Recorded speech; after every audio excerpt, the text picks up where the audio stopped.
예, 안녕하십니까.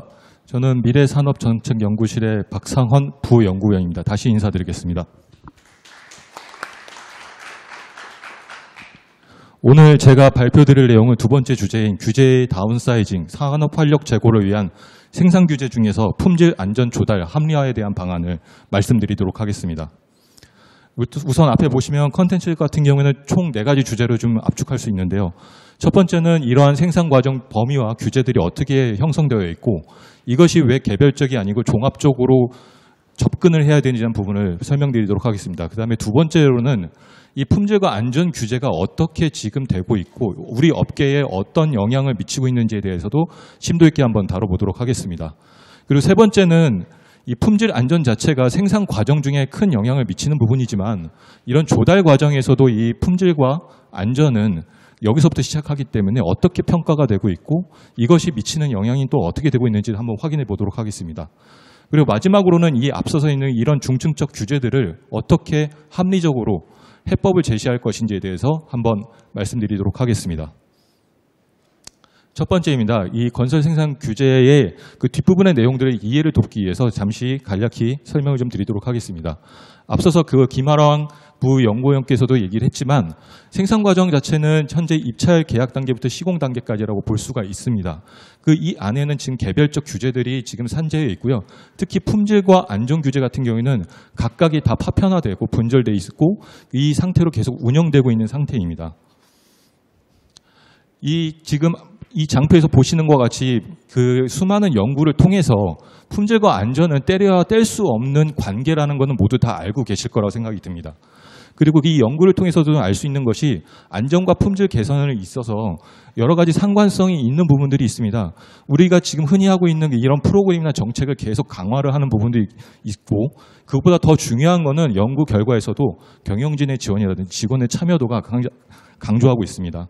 이 토대를 해서 영국 같은 경우에는 최근에 품질과 안전을 결합하고 이런 안전 규제 기관이 합동으로 해서 통합적으로 접근하는 전환이 현재 이루어지고 있습니다.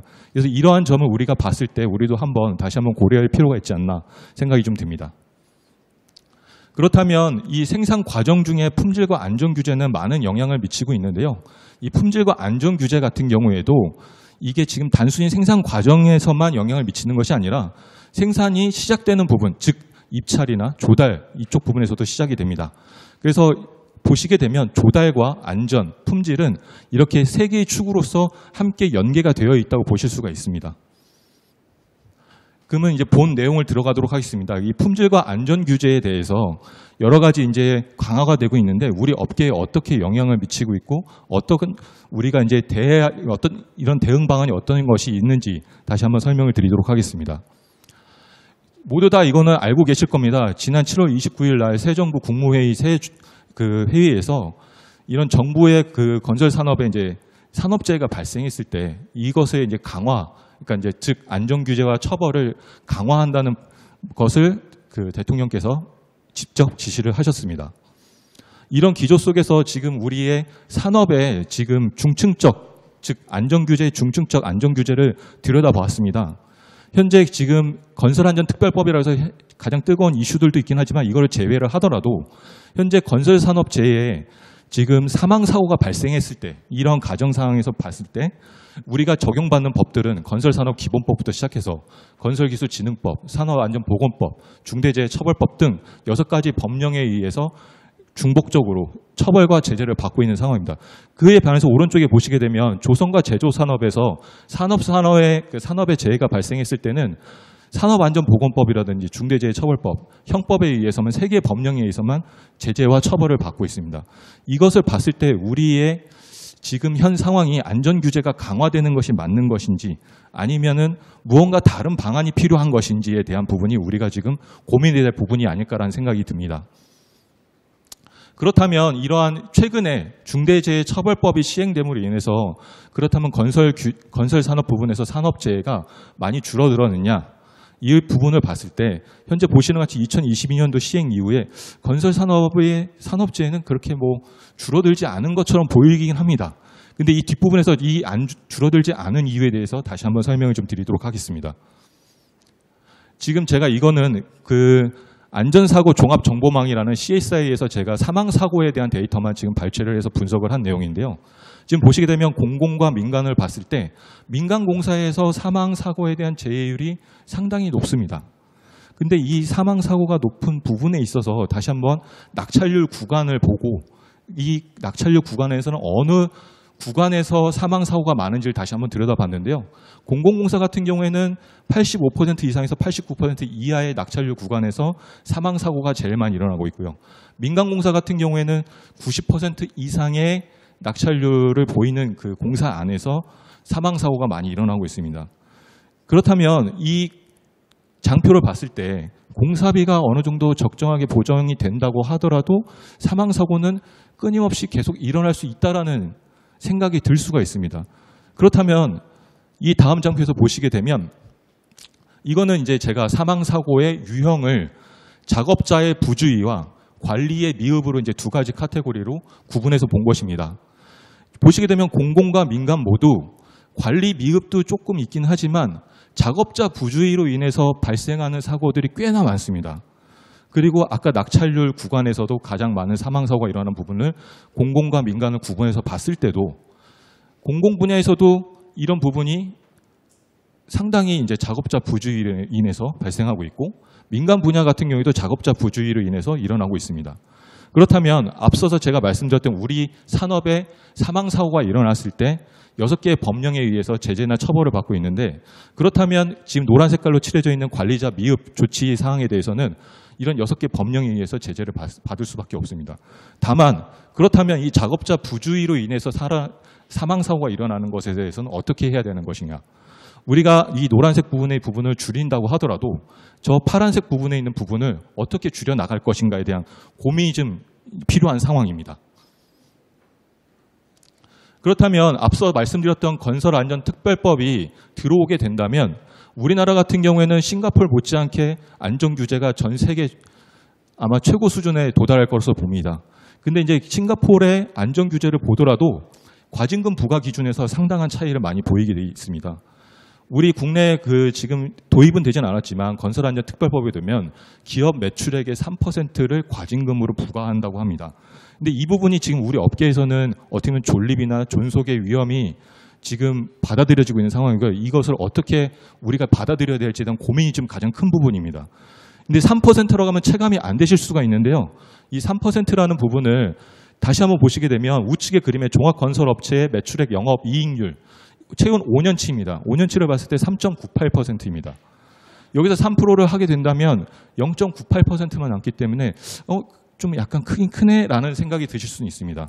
근데 아래 장표를 또 보시게 되면 아래 표를 보시게 되면 이건 실제로 작년 대형 건설사의 그 매출액과 당기 순이익을 보고서 제가 만약에 사망사고가 일어났을 때 과징금이 부과된다면 기업에 미치는 파장을 한번 단순 계산을 해서 본 것입니다. 지금 보시게 되면 첫 번째 그 세모 건설로 되어 있는 여기 매출액이 10조 원이고 당기 순이익이 2,428억 원이라면 만약에 이 회사에서 사망사고가 발생했을 때 과징금으로 이제 3%를 부과한다면 3,151억 원이 부과가 됩니다. 근데 만약에 당기 순이익이 2,428억 원인데 여기서 이것을 제외하고 나면 723억 원이 적자로 전환이 됩니다. 그럼 이거는 기업에 있어서는 상당히 존속과 존립에 큰 타격을 줄 수 있다고 봅니다. 그래서 이 부분에 대해서는 우리가 다시 한번 고민을 좀 해봐야 되고 이 건설안전특별법이 뭔가 적용되기 이전에 우리가 좀 더 다른 방안과 대안의 모색을 좀 해봐야 되는 상황이라고 볼 수 있습니다. 그렇다면 이 건설안전특별법이 정말로 우리가 계속 반대를 해야 되는 것인가에 대한 질문을 좀 한번 던져보고 싶습니다. 이 건설안전특별법 자체가 이 과징금 3%를 제외하고 보면 나머지는 조금 우리에게 유리한 측면도 좀 있습니다. 그 건설안전특별법 제8조에 보게 되면 여기에는 다른 법령, 산안법이나 건산법, 건진법 이런 데서 보여지지 않은 공기와 공사비를 확보하라고 되어 있고 이거를 이행을 안 했을 때는 발주자뿐만 아니라 모든 참여자가 책임을 져야 되는 상황입니다. 그리고 앞에 마지막에 보시게 되면 참여자별 의무도 명확히 되고 있어서 우리가 이 건설안전특별법이 우리 산업 내에 들어왔을 때 지금 중축적으로 이제 안전 규제들이 산발적으로 이제 운영되고 있는데 이런 것들을 건설안전특별법을 통해서 이런 포괄적인 것을 걷어내고 우리가 이 건설안전특별법을 통해서 좀 더 나은 우리 건설안전 환경을 조성할 수 있을 거라는 기대감도 있긴 있습니다. 다음은 이제 안전에 의해서 안전과 더불어서 이제 품질을 좀 약간 말씀드리고 싶은데요. 그 품질 같은 경우에는 현재 이 품질 규제가 건설기술진흥법 내에서 지금 다뤄지고 있습니다. 이 건설기술진흥법 내에서 다뤄지고 있지만 이러한 반복된 품질 사고들로 인해서 품질 규제도 강화가 되었고요. 그리고 그 이어서 이 품질 규제뿐만 아니라 품질을 관리하기 위한 기준도 상당히 고도화되었습니다. 그래서 이 고도화가 되었음에도 불구하고 지금 앞서 보시는 것과 같이 지금 붕괴 사고라고 제가 표현을 해놨는데요, 다들. 근데 이런 여전한 이 붕괴 사고, 즉 품질 사고들이 연이어서 계속 터지고 있는 상황입니다. 근데 여기 한번 계신 분들께 질문을 드리게 되면 우리가 지금 쓰고 있는 콘크리트나 공법이나 이런 장비들이 크게 변하지는 않았습니다. 근데 이러한 붕괴 사고들이 왜 계속 반복되고 있는지에 대한 부분도 한번 고민을 해보셔야 될 것 같다는 생각이 좀 들고요. 이것에 대한 해법도 제가 한번 뒤에서 다시 한번 밝히도록 하겠습니다. 그리고 이 기준이 고도화되면서 조금 디테일함이 조금 떨어지는 부분들이 좀 있습니다.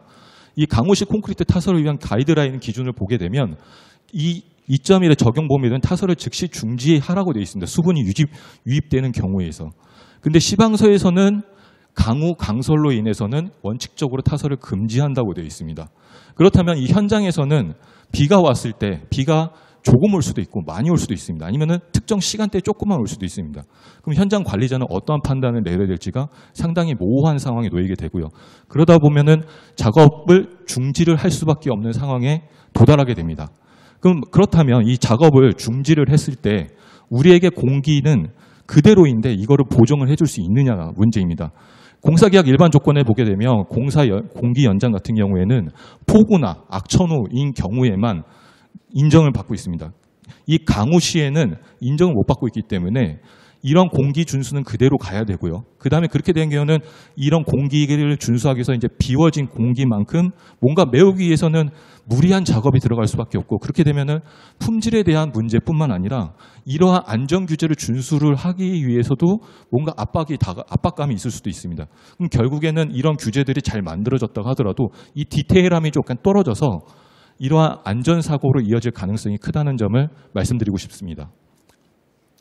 그렇다면 싱가포르를 제가 지금 계속 말씀드리는데요. 싱가포르 같은 경우에는 아시다시피 규제가 상당히 강한 국가로 알고 있습니다. 그럼에도 불구하고 싱가포르에서는 이런 강화된 규제 내에서도 작동이 잘 되고 있는데요. 그 이유는 확실한 인센티브 제도라고 보입니다. 여기에 보시게 되면 품질 관련돼서 인센티브를 보시게 되면 이 최근 2년간 이 컨커스라는 평균 점수를 높게 받게 된다면 여기서는 싱가포르에서는 입찰에 있어서 가점이라든지 아니면 우선권을 부여받게 되어 있고요. 그 다음에 공사비도 추가로 더 보전받게 되어 있습니다. 그리고 또 한 가지가 이 부동산 시장에서 프리미엄 가격으로 작용하기 때문에 기업들이 품질을 경쟁적으로 끌어올리기 위해서 많은 노력을 하고 있습니다. 그래서 이러한 점은 우리도 한번 생각을 해봐야 되지 않을까라는 생각입니다. 세 번째는 아까 제가 말씀드렸던 이 품질과 안전이 생산 과정에서 큰 영향을 미치지만 시작 단계인 공공조달, 그러니까 조달이나 입찰 단계에서는 어떻게 되고 있는지 다시 한번 들여다보도록 하겠습니다. 공공조달 정책은 보시다시피 이러한 국가나 지방자치단체와 계약을 맺기 때문에 이 재원 자체가 상당히 어떻게 보면 세금으로 운영되고 있습니다. 그러다 보면 이런 원칙이나 목표가 상당히 구체적이어야 되고 그다음에 공정해야 되고 투명해야 되고 이런 식으로 운영이 돼야 됩니다. 그에 따라서 이러한 목적 달성을 위해서 시대의 요구에 맞춰서 그때마다 그 조달 제도, 입찰 제도에 있어서 평가 항목들이 계속적으로 변해 왔습니다. 그렇다면 이러한 평가 제도 안에서 우리 PQ나 아니면 종심제에서 우리 품질과 안전이 어떻게 평가되고 있는지를 좀 들여다봤습니다. 지금 보시다시피 PQ나 종심제 심사 항목에서 건설 안전과 품질에 대해서는 평가를 받고 있지만 품질 같은 경우에는 과거 실적 유지의 간접 평가로 이루어지고 있고요.